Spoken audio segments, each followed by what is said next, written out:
minha primeira pergunta, Weller, é o seguinte: eu vejo, né, algumas coisas, e eu já lhe avisei que ia fazer isso, tá? Eu avisei. Então, vamos lá. Nós temos uma Associação Brasileira de Indústria de Defesa, certo? Que ela faz pleito, né, com relação aos contratos do governo, tá certo. Ela está vendo o lado do industrial, tá lá para ter contrato, para ter etc. Por outro lado, eu não vejo uma associação dos trabalhadores das empresas das indústrias de defesa, né? E eu queria... Por quê? Porque quando eu olho, né, o que está acontecendo, por exemplo, o Exército, a Marinha, né, e o Exército e a Marinha compraram blindados, mais caminhões e veículos 7, 8 toneladas, que poderiam ser fabricados aqui no Brasil.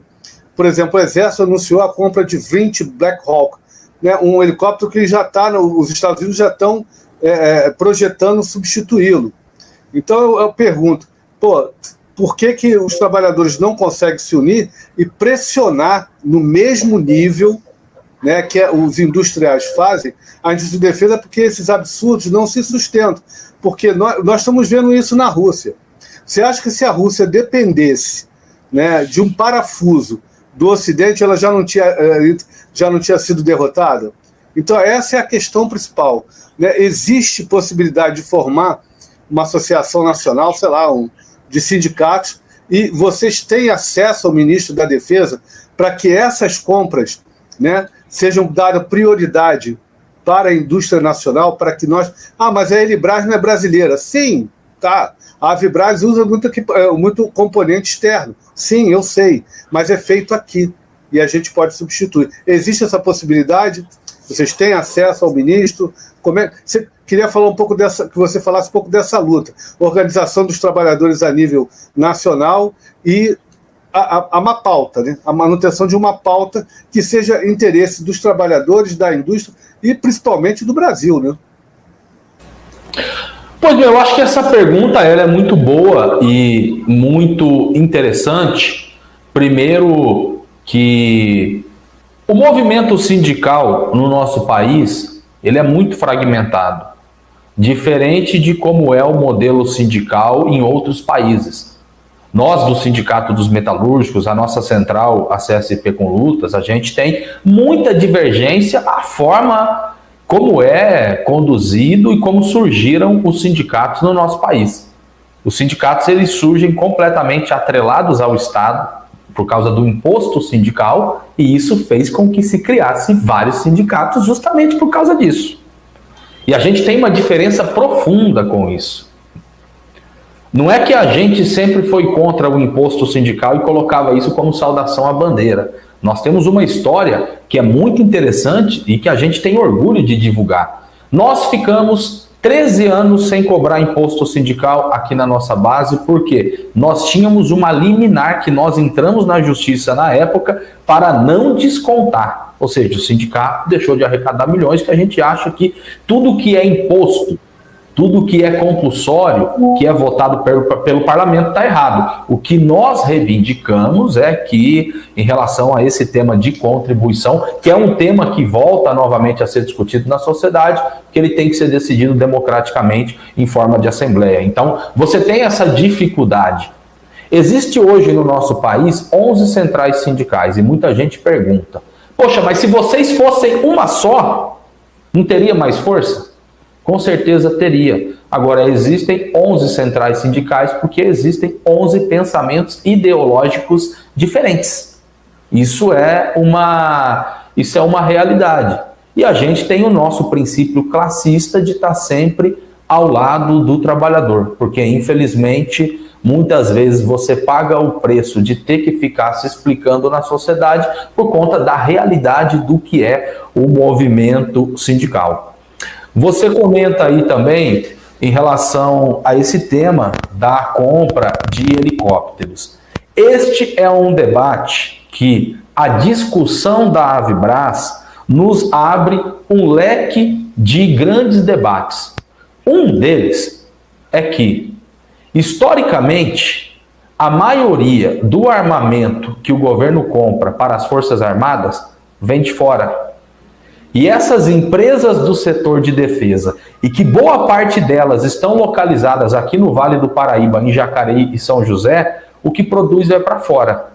Tem essa situação da Avibraz, que se encontra neste momento parada, uma empresa que não tem contratos, mas a gente vê outras empresas do mesmo ramo que ficam aqui em São José dos Campos, como a Acaer, que está bombando, a MacD, que está bombando, e a Ciat, que acaba de anunciar 3 bilhões de investimentos, que 50% das suas ações foi comprada pela Ed Group dos Emirados Árabes. Então as outras empresas estão bombando. Mas qual que é a contradição?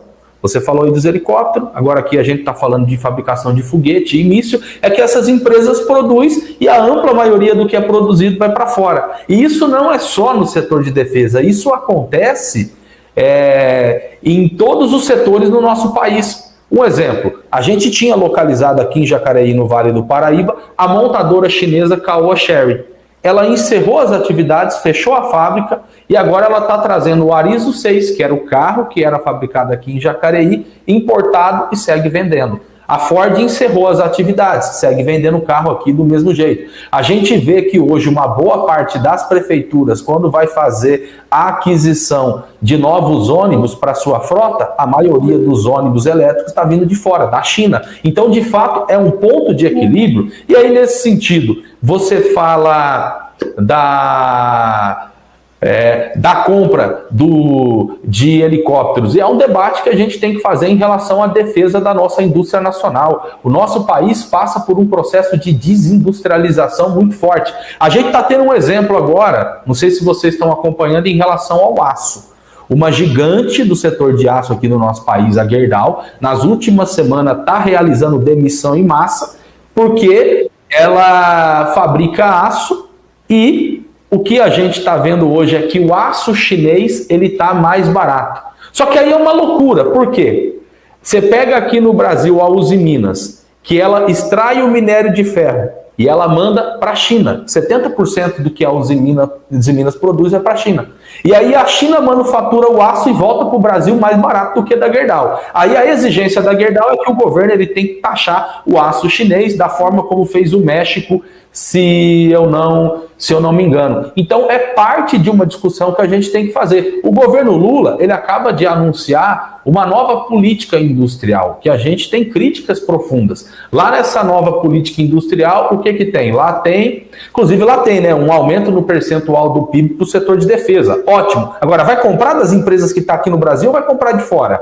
A gente tem um exemplo clássico com a Ingesa. Muita gente falava, a Ingesa não fecha. A Ingesa fechou em 1993 e até hoje uma boa parte dos trabalhadores não receberam a totalidade das suas verbas rescisórias. Por quê? A Ingesa fabricava para o Oriente Médio, principalmente para o Iraque. E quando o Iraque começou a investir na sua indústria de defesa, a Ingesa fechou, porque o governo federal não comprava dela. Então, é parte de um debate em relação à política industrial, a toda essa situação de processo de desindustrialização que a gente passa. E aí, nesse sentido, você tem razão. Se a gente consegue ter a unidade do movimento sindical brasileiro para a gente fazer uma cobrança para cima do governo, com certeza a gente teria mais força. Mas, infelizmente, são muitos pensamentos diferentes que a gente tem dentro do movimento sindical brasileiro. Mas a gente acha que sim, seria importante todos os sindicatos que representam trabalhadores desse segmento de defesa ter uma unidade, ter um plano em comum para estar cobrando do governo. Agora, um dos problemas que a gente tem, e aí mais uma vez a gente fala aqui e a gente acha que é muito importante utilizar esse espaço, porque hoje existe também um pensamento em relação a sindicatos na sociedade. Por quê? A ampla maioria do movimento sindical está lá atrelado com o governo.